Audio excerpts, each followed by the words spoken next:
Welcome to the Principal Podcast, where we talk about how the best professional services firms grow.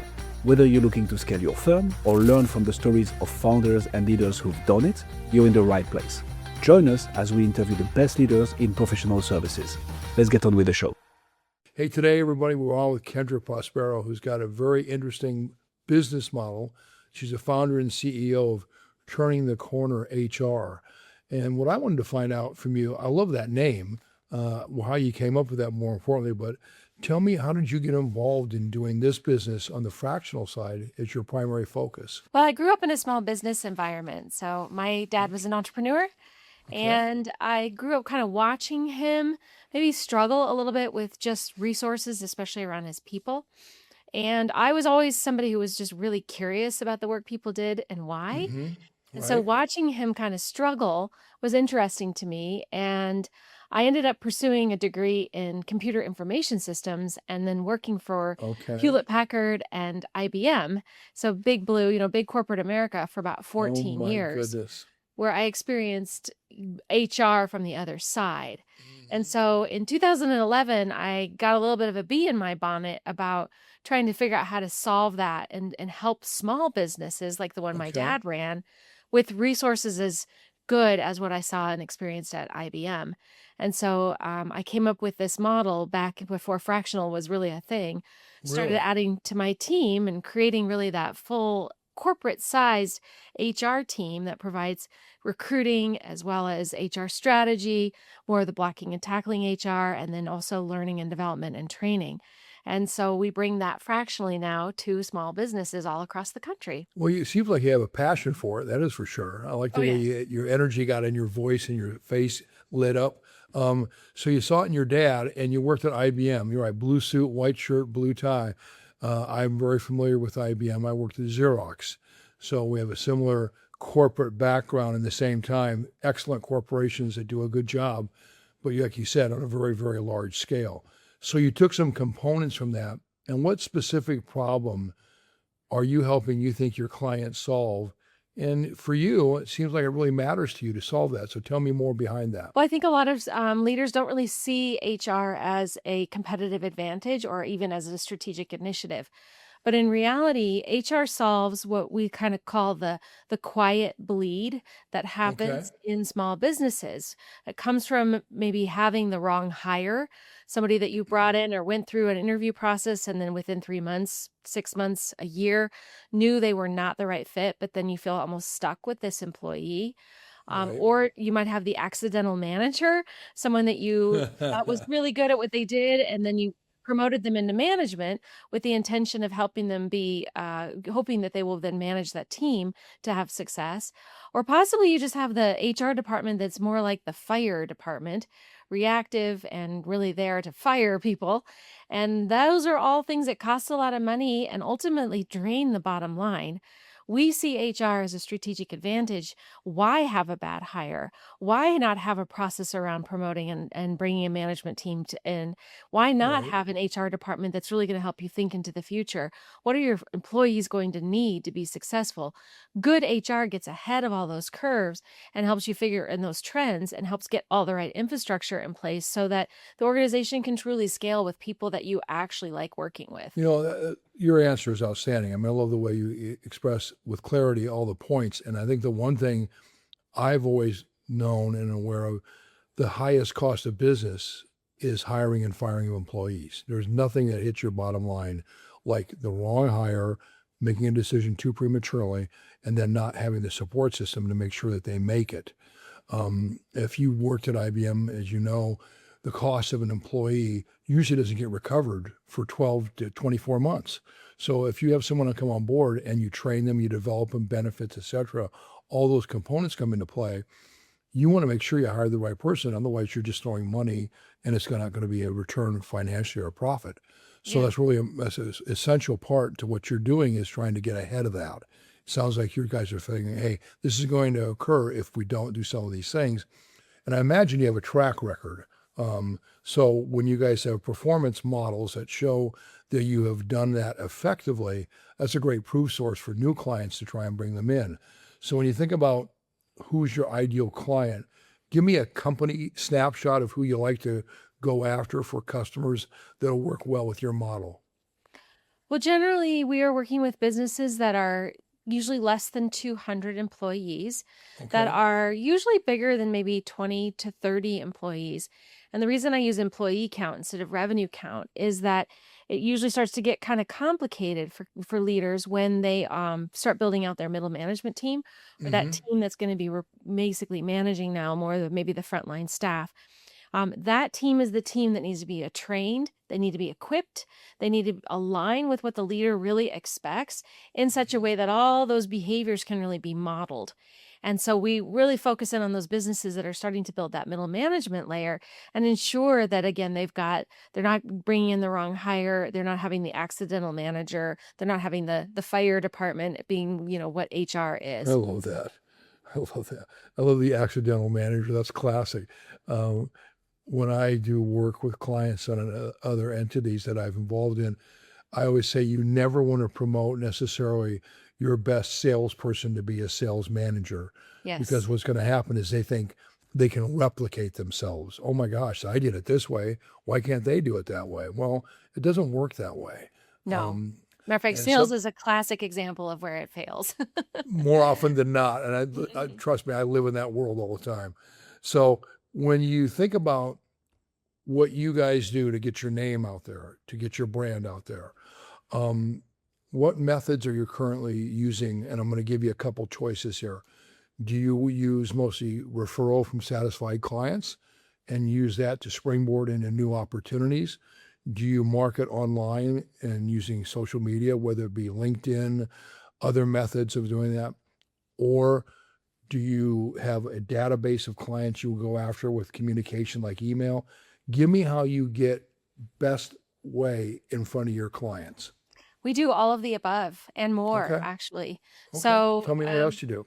well, we also have a podcast. I do a Okay. lot of speaking. We also have a fantastic actual digital presence, and so we do get inbound leads. People Okay. don't necessarily bounce out of bed going, "I can't wait to buy HR today." But if they do bounce out of bed and think of that they need HR, it's usually because of a crisis, and Right. so they'll Google HR near me or they'll go to chat or any of the other ways that people are finding things now, and they will Okay. find us. And then we have an amazing sales team that then is very quick to respond to those Good. inbound leads as well. But I have found that there isn't one channel that is the one thing that's going to work. I really feel like it is about having a lot of different marketing out there that's serving a lot of different channels in such a way that when people do have the need, Right. or have think they're even going to have the need, they know they can find us. And we are extremely flexible in the way that we serve our customers too. And so I think that's one of the main reasons they're really attracted to us is there's not like you buy package A, B, or C. Yeah. Never is it that One way. size fits all. Right. Hmm. Okay. So you tailor your delivery of what you're going to offer to the uniqueness of your client. Um, do they see that when you are promoting what you do, that customization or that tailoring of your services? Is that something you stress, or your salespeople say it, or is it in your brand awareness? Yes, to all of that, actually. It's Okay. really been amazing, honestly, Dennis, to build a team where we eat our own dog food. Yeah, I get it. I So, get it. I mean, our whole mission is to end suffering in the workplace. And I certainly want to start with my own company. And so I really want to make sure that everything we're doing is really resulting in people loving their job. Right. And then also that extends out into our customers. And one of the things that's very important to us as a company, as well as in how we serve our clients, is getting really clear around like what are our values and how do we live Okay. those every day? And then how do they show up even with our clients? And it's been really great because my entire team, if you asked any one of them out of the blue, what are our values? They could name them and they could name exactly how they show up and what we do to have that behavior or not. And I think that that's been just also really awesome for our customers to experience too. Yeah, because they feel it, they experience it, they feel it, and they see it as an end result on their product. Hmm. So you've been doing this since 2011. That's 15 years you've been in this enterprise. You've grown it, obviously. And as you bring people in and introduce them to your values, how do they impart those values to the client? Is it through a training delivery mechanism they use? Do you train online? Do you train through your podcast? And how often do you use your podcast, and what is its primary purpose? Oh, that was a lot of questions. Let's see here. So, in terms of our values, we hire for the team based on the values as well as the skill set. So, we're Okay. making sure we really got people that are very much bought into and want to actually have and can display those behaviors the same way. So Okay. we've got a very curated interview process that helps us really understand if someone that we're interviewing is aligned with who we are. And then how that translates into the customer experience is we do share the values with our customers, especially during a kickoff time, to help them Okay. understand that, we are about results. That is one of our values is results beyond expectations. And we also have a value of no jerks. And so we really don't tolerate behavior that isn't kind. And I so we love that. expect that also from our customers and as well as our teammates. And so those are definitely some things that come and are highlighted for our customers for sure.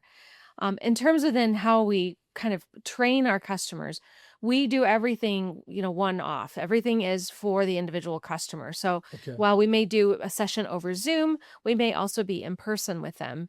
We try, even with our customers that are outside of our local region, try to go on site with them, especially at the beginning of an engagement. So that we can all know each other a little bit better Mm-hmm. before we get into this kind of an environment where there's not the full ability to really read body language and such. And so that's a couple different ways that we really bring our customers into understanding who we are. You had another question too. Remind me. I know. Shame on me for asking multiple questions. I know I think about that when I coach people. I go, don't ever ask multiple part questions. And I just violated that. So I apologize. That's okay. So let's talk about measuring results. Okay. How do you do that? Well, we have basically three offerings that we bring. One offering is our recruiting offering. So we are Okay. phenomenal at recruiting. And Okay. right now, it's just such a needed thing to have a great recruiter as a part of your kind of extended team because AI has kind of ruined the job hunt and ruined the process of finding people. And so companies are really struggling right now to get great talent, even just in the door for an interview. And we use a lot of AI. We're a highly technical company. However, our interviewing and everything we're doing on the recruiting side is 100% human to human, so that we can ensure we really have a Okay. great candidate. And we also have a really dialed in process that we know works. And the reason we know it works, to answer your question directly, is we have a 97% hit success rate with the recruits we bring to our clients, as well as with our own team.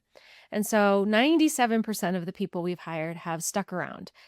You mentioned it briefly at the beginning, but I call it the return on tenure. We want people to stay around as long as or past their return that you get on their tenure. And so that's one result. Second line of business that we have is in training. So we teach managers how to be great managers. And training is a hard thing to measure, but what we're measuring is really how much do they feel like they were transformed and their behavior, again, was transformed through the training.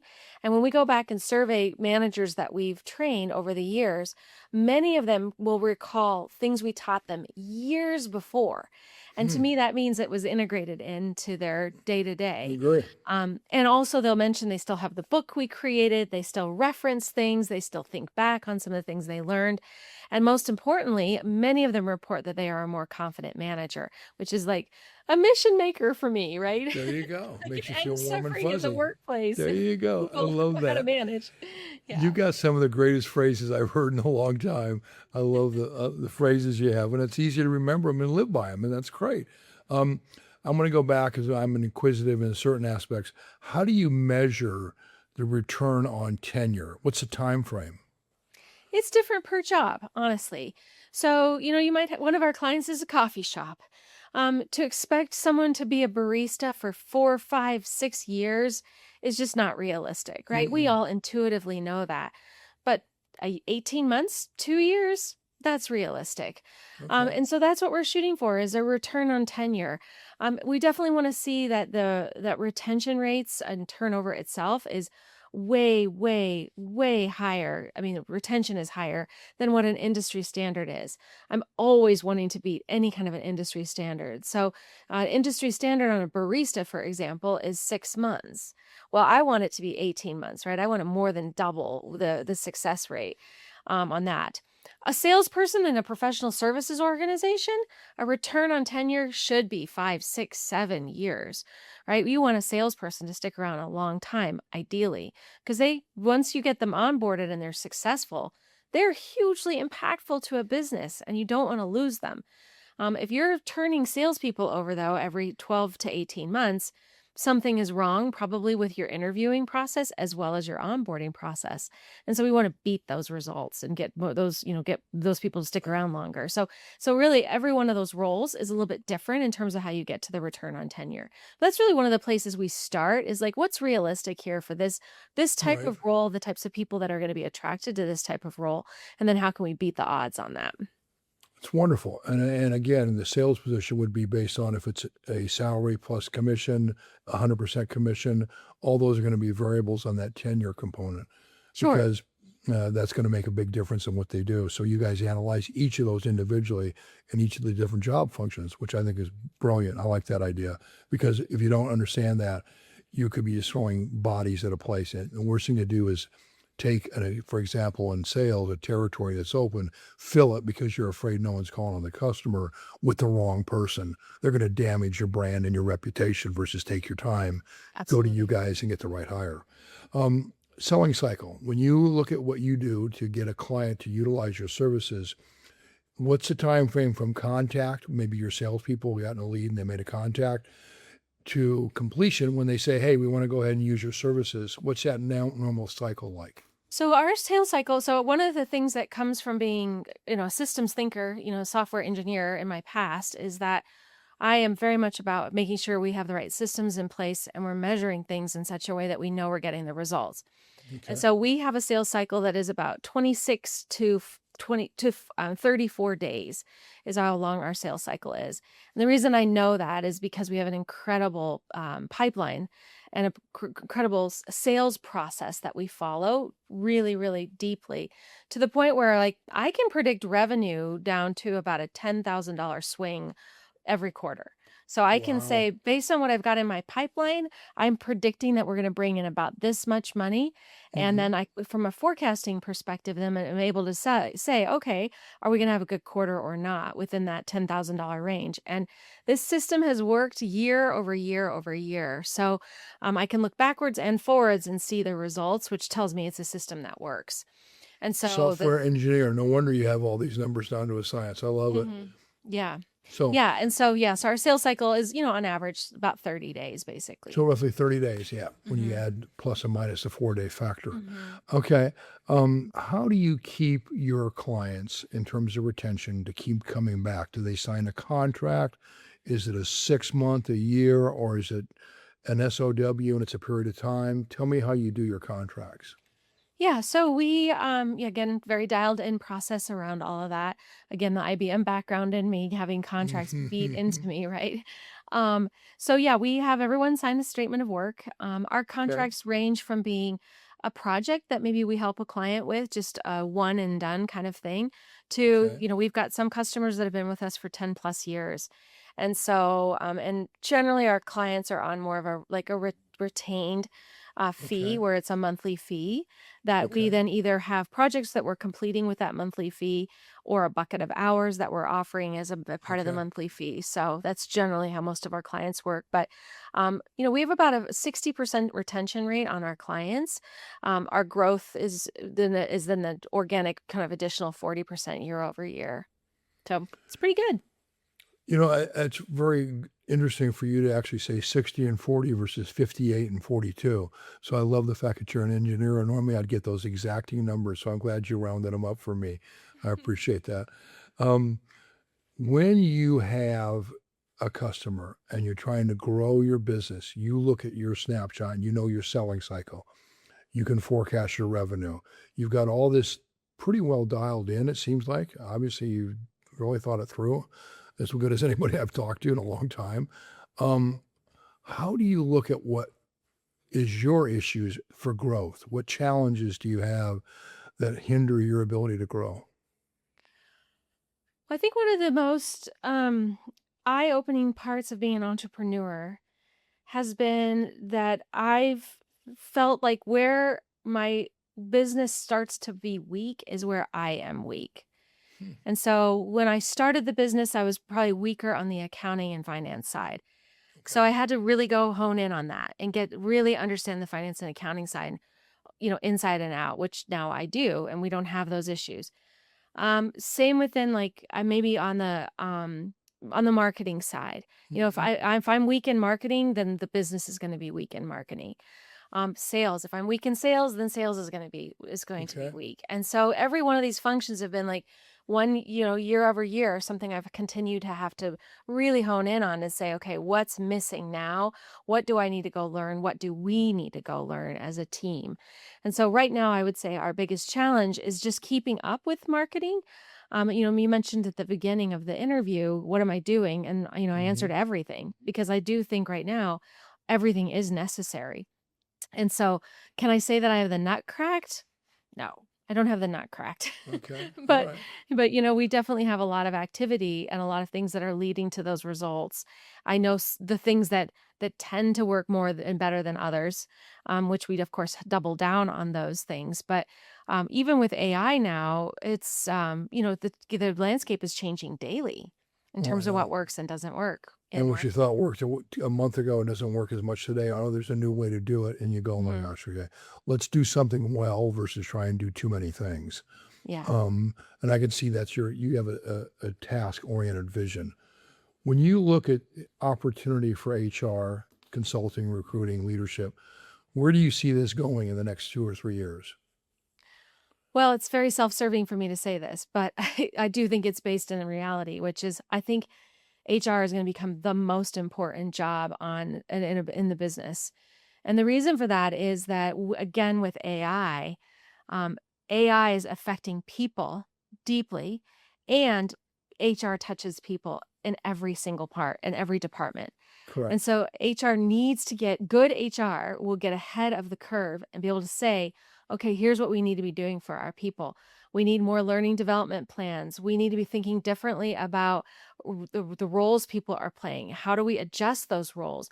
Who do we, is it time to clean house and really get the players in the door here and on the team that are all A players for our business, for where we're trying to take the business? How are we really going to now navigate all of the different challenges that come from being able to automate things? What's automatable? That's not a word, but and what is not? What needs to still be run by a human? Where decisions still need to be made by a human? There's gonna be nobody better to help with those decisions than human resources. But it's not the traditional HR. And so this has been No. challenged, Dennis, is I'm not talking about, the cop, the know people, the counselor on staff, the party people. Like that's how HR has been known in the past. I'm not Correct. talking about that. I am talking about how to get the strategic, how to see your people as your strategic advantage, not just your biggest asset, quote unquote, but literally your strategic advantage. You can't do that if you're not thinking about the people. HR thinks about the people. What do they need? How can we get there? What's the infrastructure that's going to be needed to ensure that people are thriving? How do you communicate all that? And I mean, I think what you're saying is spot on, but how do you communicate all that to your decision maker? And who are the decision makers in your critical accounts you want to work with? Usually the CEOs of the companies. So again, we're working with relatively small businesses. So the Mhm. CEO is usually going to be involved. If not the CEO, it might be the COO or maybe the CFO. Unfortunately, a lot of HR is still done under the accounting and finance function, Yeah, it's which CFO, has right? always blown my mind. Like, why? Yeah, that's but baffling to me as well. yeah, and so those are, generally who are going to be making the decision. But I'm first and foremost the CEO. And then secondly, I'm a systems person. And so I can usually build the business case like you want people on your team who are performing, performing at, 100%. You want to have people you like working with that are aligned with what you think and what you expect. And you also want to make sure that you are communicating what you need from them and helping them get going in that right direction. It's a pretty clear business case for why you want those things. It's just that it falls under this sort of non-loved function, HR. I mean, human resources, right? It's kind of a dumb name. Always even, seems right? like a line item this way versus a critical part that should be vertical in an organization. And more Yeah. importantly, it's a critical function. And today more than ever. And I think the idea of the fractional part is smart because you're experts at what you do. You come in and you give that specialty, and whether it be recruiting or other elements. And when you communicate all that, that kind of takes a burden off them. If you have a proven track record of success, the principals who bring you in, they feel pretty good that the results are going to be there. CFOs are harder to measure that stuff. Well, and that's where I can make that business case. It's like, let's Yeah. just do some math. I mean, Mhm. I can communicate. If you were paying someone $100,000 a year, no matter how amazing of a job you did recruiting them, they still are going to need to be onboarded. And to be onboarded means they got to know your way, your systems, your people, your customers. Don't throw them into the deep end of the pool and just expect them to know all of those things. They need to be taught that. That's onboarding. That period almost always is between a month to 3 months. Let's just do the math on that alone, right? And then scale it up. If you're hiring 10 people and it's costing you between $15,000 to $25,000 per new employee, where do you want it to fall? Do you want it to fall to the bottom line, or do you want it to be drained as an expense? It's your choice. Yeah, there you go. I'd rather Yeah. have it fall to the bottom line as profitability, personally. No kidding. Yeah. Well, the other part too, you talk about onboarding, it's so critical. Everyone remembers their first day, week, month on the job. And Yes. they remember if it was well organized, well thought out, or was it chaotic and scattered, and they wondered, oh my God, why did I come to work here? And you're right, you don't want to toss them in the deep end if they just got floaties on. So you want to make sure that you prepare them on what they're going to face ahead. And it sounds like you guys do a good job of that. Mhm. The one question I didn't really get detail on, you said you did a podcast. What do you do a podcast on? Is it for your client, or who do you do a podcast for? Well, a couple years ago, I just got kind of frustrated because I felt like I say all this stuff all day long and people are like, oh, you're so cute. And I was like, there got to be other people out here who think like me. And so I just started scouring the country for CEOs who were either recognized by their communities as like a great leader, or their company was as noticed as a best place to work, or they were recognized by some community like Vistage or EO or YPO as something that said they're a great company. And I just reached out to them and said, can you think like me? And so I started to interview them. How I turned the corner is the name of the podcast, around like what are they doing and what are they doing differently. And it's been really amazing because a lot of I've done over 100 interviews now, and a lot of them are actually the themes are similar, and it's the work we do too, which was very validating. But it's the companies that are really clear on like what are the values that they really expect, and how does that translate into how you hire and how you fire. It's also getting really clear on like what makes someone an employee that we really need and want here. Usually they do have an HR function. They usually also have training that they're offering to their management team. They're doing all the things that we recommend. So it was a Okay. very validating podcast. It is a Right. very There you validating go. podcast. And also, it's just nice to hear from these people. One of the guys I interviewed was Jim Deary from Field Fasteners. Now, Field Fasteners, I mean, they're like nuts and bolts, like literally Right. nuts and bolts is what he made. And that guy was so fired up about his culture. And I'm like thinking the whole time, like, if you can be fired up about nuts and bolts, Bulls. Then I can be fired about what I do every day just listening to yes, you. Well, that's cool. exactly. Yeah. So are you still actively doing your podcast? Yeah. Yeah. We release about, an interview every, 1 to 2 weeks or so. Yeah. So Good. continuing on it. And you're the main person who does it. You host it. Yep. I host it. Do you like doing it? I do. I really I like can it, tell. actually. I Yeah. can tell. All right. Well, listen, how do people reach out to get more information about you and your company? What's the best method for them to do that? Well, the best way is first go to turningthecornerhr.com. Okay. And then I'm on LinkedIn. I'm very active on LinkedIn. So just Kendra Prospero is great. The Okay. podcast is again how I turned the corner, both YouTube as well as just on all the podcast channels. Okay. And so there's a bunch of really fun interviews there. And then I also have a bunch of shorts that I produce. So I Good. get some harebrained idea, usually coming to me once a week or so, that I just feel compelled to get out to the world. So I have a 52 tips kind of newsletter that I offer that's just once a week, just hearing from me about something. And it's just a quick video and a quick blog. So it's easy to read, but, just gets people thinking. Like a deck of cards, 52. I love that. Yeah. Well, You're it's one per week. Yeah, There exactly. you go. I Yeah. like it. Kendra, I really enjoyed the conversation. I hope you have as well. Our time is about up, and I really thank you for being here as part of the Principal Podcast today. Excellent. Well, thank you so much, Dennis. You're so welcome. Thanks for joining us on this episode of the Principal Podcast. We hope you've learned valuable lessons and strategies to grow your firm and take your business to the next level. Make sure to subscribe and leave us a review wherever you're listening to this show so you never miss an episode. To apply and be a guest on the show, click the link in the description. See you next time.